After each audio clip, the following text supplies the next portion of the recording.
Hey there, guys. I hope you all are doing well. So with obviously I being out for the next couple of days, and yesterday being a makeup work day, we're clearly not going to have our history test so that it could be on your report cards. I've moved your history test to go to Friday. I'm looking for us to do notes today and tomorrow, and Thursday to review, and your test to be on Friday. So kind of keep that in your, write that down so that you can be preparing for it. I know that on Thursday, if I'm still out, I'm not sure who the sub will be, but I will try and provide them with a review. But I'll definitely do a video that goes over the terms and make sure that you have all the necessary information for the terms of the chapter. Alright, so let's get your notes out and a pencil and look up here at the screen. And this is where we left off, talking in Egypt about their structures. And I told you last week that a pharaoh began preparing for his death as soon as he took the throne. He started building what he was going to be buried in. That was like the most important thing. And we know that came from their belief of the afterlife, that yes, there was definitely an afterlife, that the soul did leave the body, but it would return. And when it returned to the body, that human body would still require human things like food and comforts. And that's why all of the different burial structures have everyday items in them. So we talked about first there being a mastaba, and we talked about it morphing into a step pyramid, which eventually became the pyramids that we know now. And we talked about the three large pyramids in the plain of Giza, and now we're at temples. So after pyramids, mortuary temples became a popular burial site for the pharaohs. And the reason why these were important is because it really elevated the whole belief that the pharaoh was a god. They were a descendant of a god, and therefore in death they deserved to be worshipped as a god. So mortuary temples allowed for Egyptians to bring their offerings and worship there at the dead pharaohs. Okay, I'm going to move up a little bit now, or down, so that we can go to the next page. I hope everybody is ready for me to move. If not, just ask Miss Flippo to pause the video so you can get what you need. But here we go. So the most famous mortuary temple belonged to Hatshepsut, and so right here I've pulled up a picture of what her mortuary temple would have looked like. So here you see the ramp where people would go in. Then you have the courtyard where the gifts would be left. Sacrifices could be made. And as you can tell, this is not any small structure. Hatshepsut stands out in going back to your notes, stands out in history because she was one of the few female pharaohs. Understanding that being a female, people would discredit her ability to rule, and so she purposely dressed as a man and wore a fake beard so that people coming in would take her seriously and wouldn't question her ability to rule. Ramses II is another pharaoh who was very big about building structures in Egypt. I'm going to pop back over here, and I'm going to bring up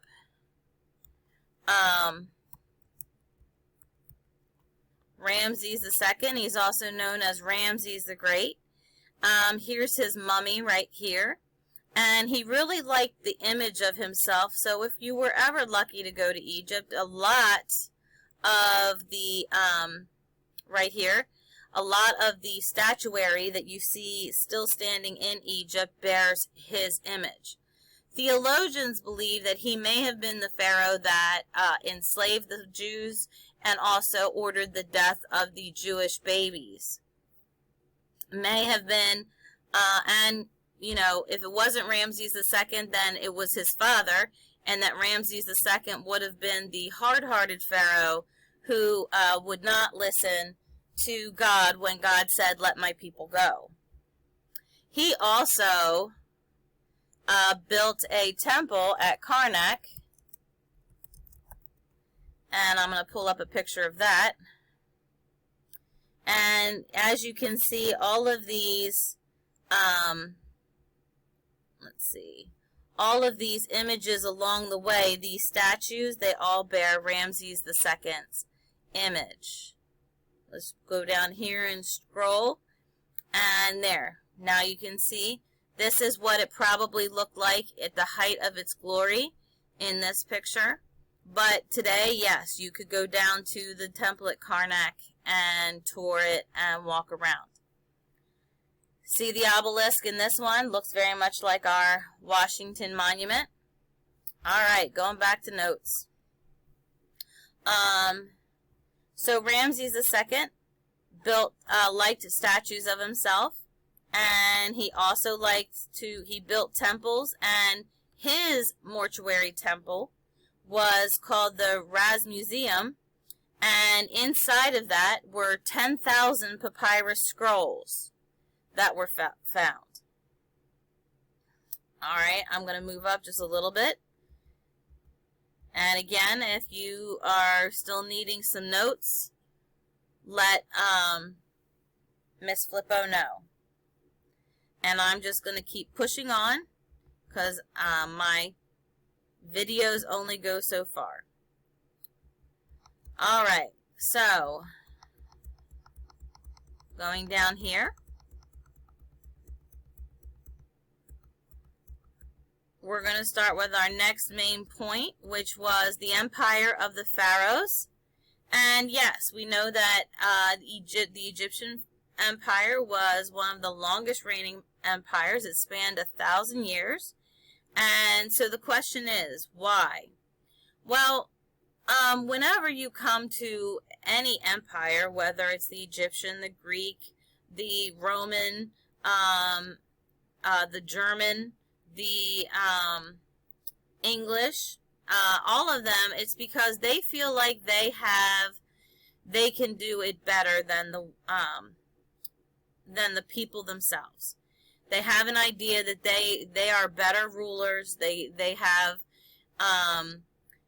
the better way of things. You know, basically they have the brains and everybody else doesn't. So in this case, the motives for why the Pharaohs wanted an empire is, well, they needed laborers and they needed money because they never stopped building. And I've already talked about that before, how the pyramids, they never stopped working on them. Obviously had to be the same case for the mortuary temples.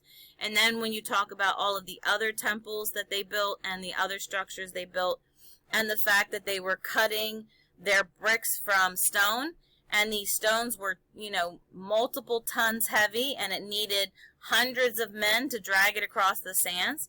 So they needed to either have countries provide the manpower to continue these building projects, or they needed nations who would be willing to pay tribute to Egypt and help fund their building projects. Now, tribute is a payment that one nation makes to another. 7th grade, when you come up into 8th grade, next year and you study American history, there's going to be a time when America is paying tribute to the pirates of the Ivory Coast in Africa.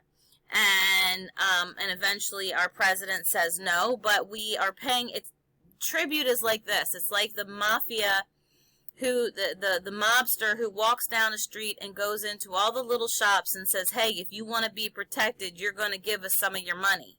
And if you don't come up with their money every week, then, oh, well, bad things might happen to you. And that's kind of the same idea of what happened here.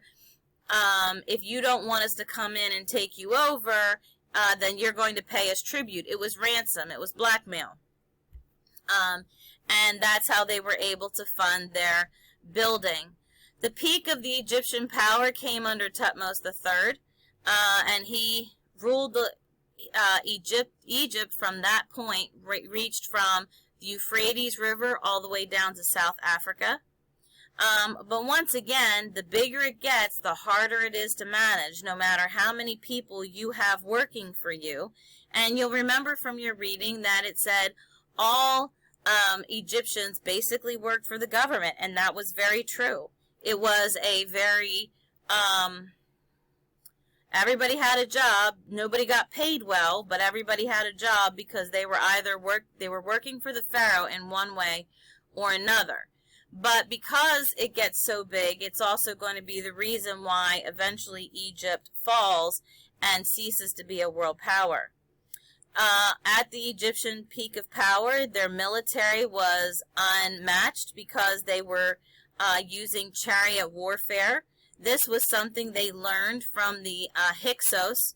Remember that it was because of the invasion of the Hyksos tribe, who were master chariot fighters, came in, and Egypt learned from that. They learned from their mistake, because at that point, having a chariot was kind of like having a tank in battle, because it moved faster, it took you closer to your target, and you were much more protected being toted around in a chariot than if you were on foot and doing hand-to-hand combat. So the Egyptian military used chariot warfare to make these conquests, which they learned from the Hyksos tribe. Now, the reasons why the Egyptians lost power was because first it became too large to properly govern, and also you have weak leadership. Same problem Hammurabi had with the Babylonian Empire. Thutmose III was really great at his job, but when it came to his heirs, they were not as good as he was, and so bits and pieces of the Egyptian empire began to fall off. As smaller tribes would attack Egyptian outposts at the fringe of the empire, these little bits and pieces began to fall away until eventually the Egyptian empire was not what it was originally. Remember when we talked about the Nile and how the Nile protected the Egyptians from the south, and that from the north, east, and west you were surrounded by desert. But right there at the north you have the Nile Delta, and that was its weakest point, and sure enough, enemies from those directions came in and began to attack Egypt from what we would consider the north, but because of how they interpreted the flow of the Nile, that was Lower Egypt. And then the last reason, and this is going to be the tried and true reason for many failures where ruling nations come, and that is internal strife. That all of a sudden you have warring people for who should be ruling. You have people who are willing to undermine that pharaoh who was in power, and there was just a lot of internal rot, so to speak. So let's talk about the Egyptian society. I'm sorry, that kind of went up a little fast on you. Like anything, there were three classes. One was obviously the ruling class, and that was typically reserved for